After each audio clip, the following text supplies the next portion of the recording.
Long ago in a faraway land there lived a kind and generous woman in the small town of Shunem. This woman was married to a farmer. They were wealthy and lived a comfortable life, but one thing was missing. They had no children. Despite this, the woman was content and trusted in God's plan for her life. One day, the prophet Elisha, a man known for performing miracles and delivering messages from God, passed through Shunem. The Shunammite woman, seeing him walk by, felt a tug in her heart to show kindness. She approached Elisha and invited him into her home to eat. "Please come and have a meal with us. You are a man of God, and we would be honored to serve you," she said with a warm smile. Elisha, weary from his journey, gratefully accepted her invitation. After that day, whenever Elisha passed through Shunem, he would stop at the woman's house to rest and eat. Over time, the Shunammite woman and her husband decided to do something even more generous. "Let's build a small room for him on the roof of our house," the woman said to her husband. "We can put a bed, a table, a chair, and a lamp in it so that he has a place to stay whenever he visits." Her husband agreed, and soon the prophet had a cozy room of his own, a sanctuary where he could rest and pray. One day, as Elisha lay on the bed in his new room, he called his servant Gehazi. "This woman has been so kind to us," Elisha said. "What can we do for her in return? Should I speak to the king or the commander of the army on her behalf?" Gehazi shook his head. "She doesn't need help with those things, but she has no son and her husband is old." Elisha's face lit up. "Call her," he said. The Shunammite woman came and stood in the doorway, curious about what Elisha wanted. Elisha smiled warmly and said, "About this time next year you will hold a son in your arms." The woman's eyes widened in shock. "No, my lord," she said, her voice trembling. "Don't mislead your servant. Don't get my hopes up." But Elisha's words were not his own. They were a promise from God. And just as the prophet had said, the woman became pregnant. The following year, she gave birth to a healthy baby boy. The joy in her home was immeasurable. The boy grew, bringing laughter and light into their lives. For years, the Shunammite woman cherished her son as a gift from God, a living testament to his faithfulness and grace. But then, one day, tragedy struck. The boy, now a young child, went out to the fields to see his father, who was working with the harvesters. The sun blazed overhead, and the heat was unbearable. Suddenly, the boy clutched his head and cried out, "My head! My head!" His father, alarmed, told one of the servants, "Carry him to his mother." The servant rushed the boy back to the house, where his mother cradled him in her arms. She tried to comfort him, but his cries faded. By noon, the boy had died. The Shunammite woman's heart shattered, but she did not wail or despair. Instead, she laid her son's lifeless body on the bed in Elisha's room, the room she had built for the man of God. Then, with calm determination, she closed the door and set out to find Elisha. "Why are you going to see him today?" her husband asked when he saw her preparing to leave. "It's not the Sabbath or a special day for worship." "It will be all right," she replied, her voice steady but her eyes filled with urgency. She saddled a donkey and told the servant, "Lead on. Don't slow down for me unless I tell you." The Shunammite woman's faith was unwavering. She didn't give in to despair because she believed that God, through Elisha, could still do something miraculous. As the donkey carried her swiftly toward Mount Carmel, where Elisha was staying, her heart beat with a mixture of grief and hope. She didn't know what would happen when she reached the prophet, but she knew she had to try. At Mount Carmel, Elisha saw her coming from a distance. He turned to Gehazi and said, "Look, there's the Shunammite woman. Run to meet her and ask, 'Are you all right? Is your husband all right? Is your child all right?'" When Gehazi reached her and asked these questions, the woman replied, "Everything is all right." But she did not stop to speak further. She pressed on until she reached Elisha, falling at his feet in desperation. "Did I ask you for a son, my lord?" she cried. "Didn't I tell you, don't raise my hopes?"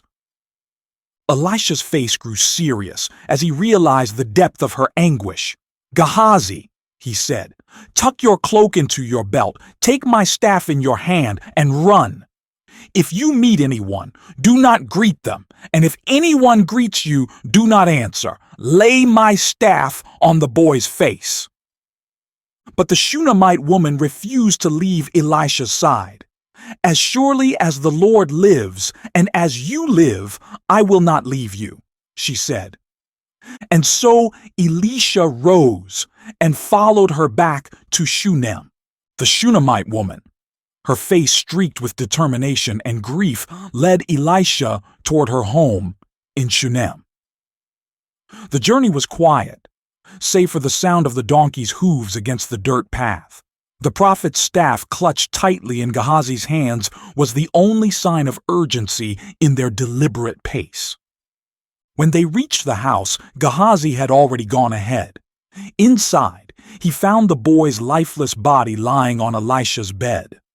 With a sense of duty and trust in his master's instructions, Gehazi placed the staff gently on the boy's face.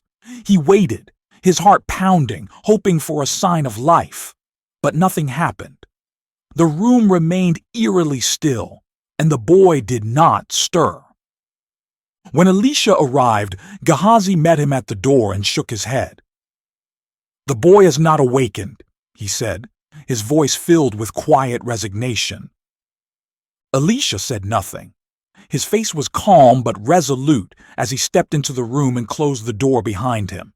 The Shunammite woman and Gehazi waited outside, their hearts heavy with anticipation.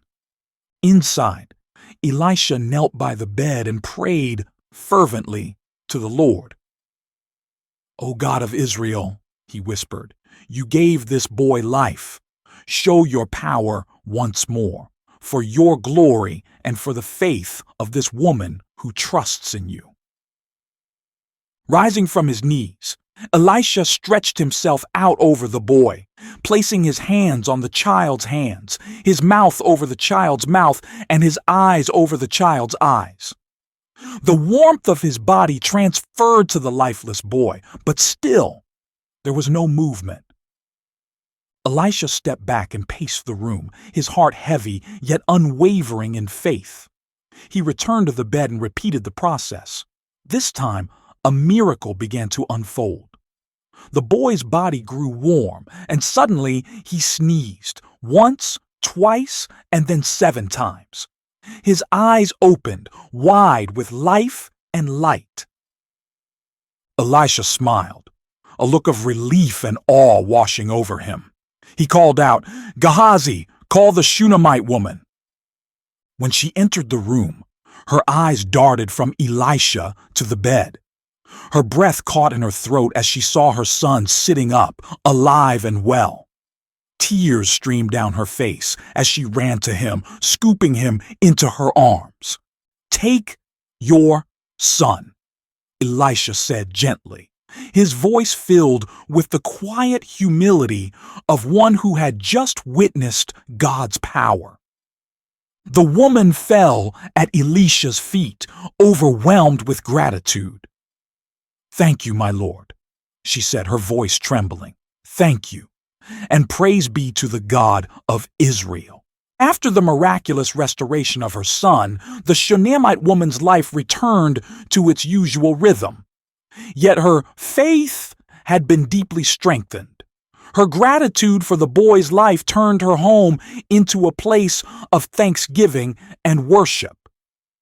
Many came to visit her, eager to hear the story of how her son was brought back from death by the power of God. Each time she recounted the events with awe, always giving glory to God and pointing to the faithfulness of Elisha, his prophet. But life is rarely without its tests. Not long after the miracle, whispers of hardship began to ripple through the land. A famine loomed on the horizon, and the once prosperous fields of Shunem began to wither under the scorching sun. The vibrant fields that had once filled the Shunammite woman's household with plenty now lay barren. The air hung heavy with dust and uncertainty. One evening, as the family sat in their now quieter home, a knock came at the door. It was Gehazi, Elisha's loyal servant, with an urgent message from the prophet. "Elisha has sent me to warn you," Gehazi said, his face serious. "A famine is coming, and it will last for 7 years.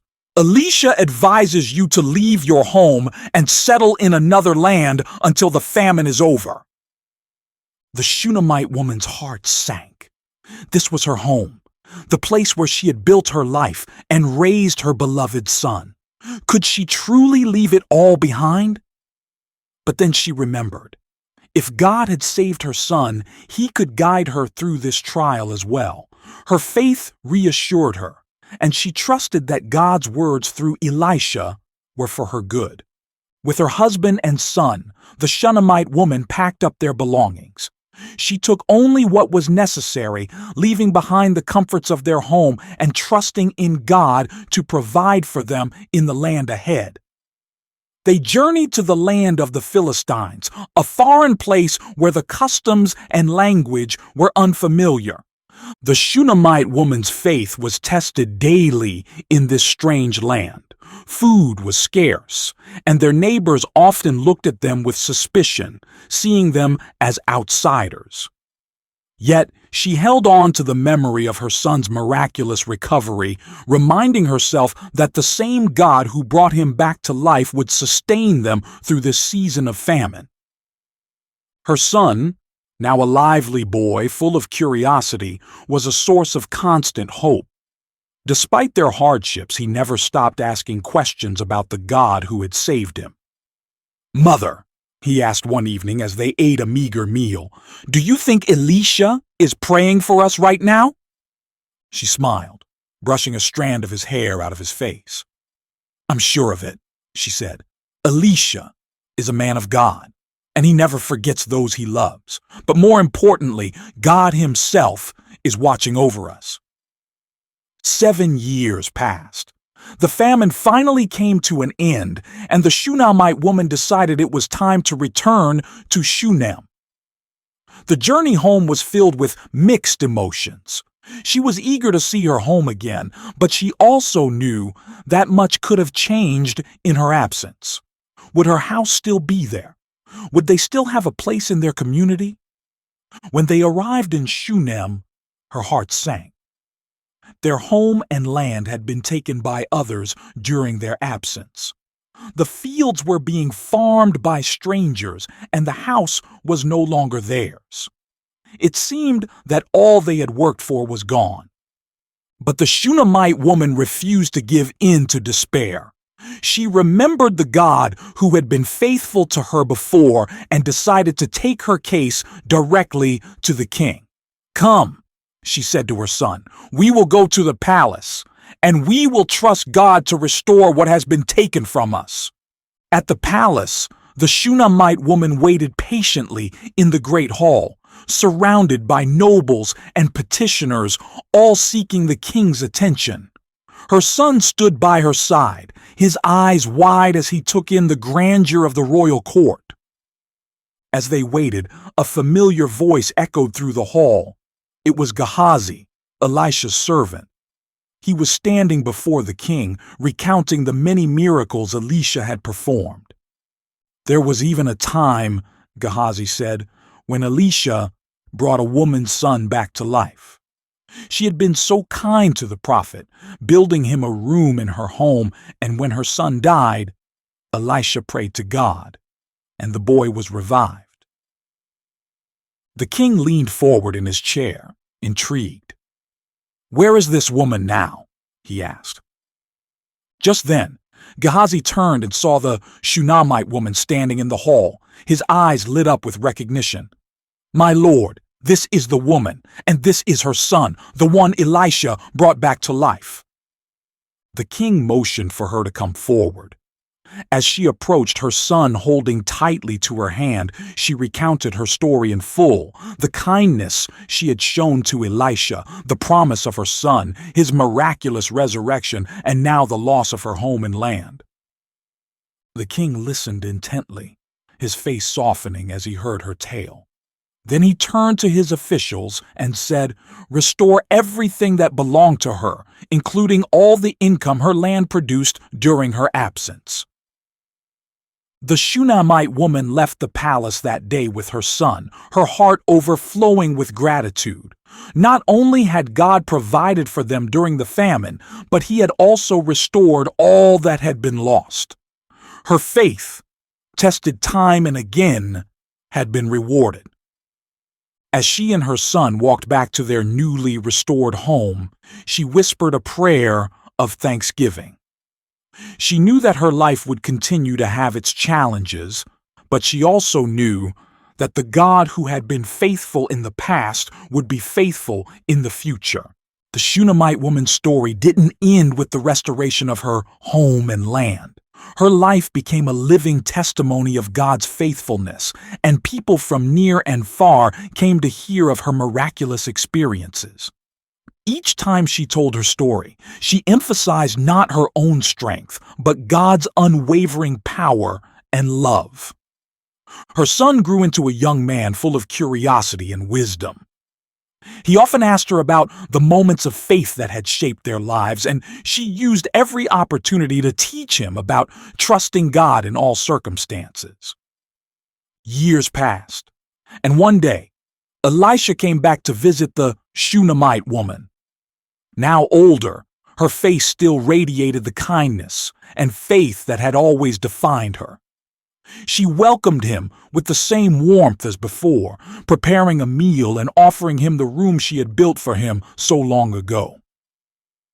As they sat together, the boy, now a young man, joined them. He had heard the stories of Elisha's miracles his entire life, but meeting the prophet again as an adult filled him with awe. "Prophet Elisha," the young man said, "I have so many questions about God and his ways. Will you teach me?"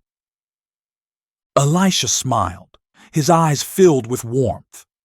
"I will answer what I can, but the most important thing is to listen for God's voice and trust in his plans, even when you don't understand them.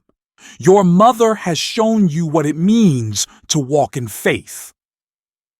The Shunammite woman watched her son and Elisha talk late into the night. Her heart swelled with gratitude as she realized how much her faith had influenced her family and how God's work in her life had planted seeds in her son's heart. As the years went on, the Shunammite woman's son carried the lessons of faith with him. He became a leader in the community, known for his wisdom and kindness. Whenever people came to him with their struggles, he would tell them the story of how God had raised him from the dead and restored their family's home. "God's power is limitless," he would say. "He brought me back to life when there was no hope. Trust in him, for he can do more than you can imagine." The Shunammite woman lived to see her son marry and have children of his own. She became a beloved matriarch, known for her steadfast faith and generous spirit. Her grandchildren would sit at her feet, listening to her stories of the prophet Elisha and the miracles that had shaped their family. One day, as she grew older and weaker, the Shunammite woman called her family together. She spoke to them with the same strength and faith that had carried her through life. "Remember," she said, "everything we have is because of God's grace. Never forget to trust him, even when things seem impossible. Pass on these stories to your children and their children after them. Let our family always be a light that points others to God's power and love." Her family nodded, their hearts filled with love and gratitude for the woman who had shown them what it meant to walk by faith. When the Shunammite woman passed away, her family honored her legacy by continuing to share her story. Her faith became a cornerstone for generations, a reminder that God's promises are true and His power knows no bounds. In the years that followed, her son and his descendants lived out the lessons she had taught them, showing kindness to others, trusting in God during hardships, and always remembering the miracles that had shaped their family. The Shunammite woman's story spread far beyond Shunem, becoming a beacon of hope for those who heard it. Her unwavering faith in the face of loss and hardship reminded everyone that God's power to restore and redeem is never limited by human circumstances. And so, the legacy of the Shunammite woman and her miraculous story continued to inspire faith, trust, and hope for generations to come.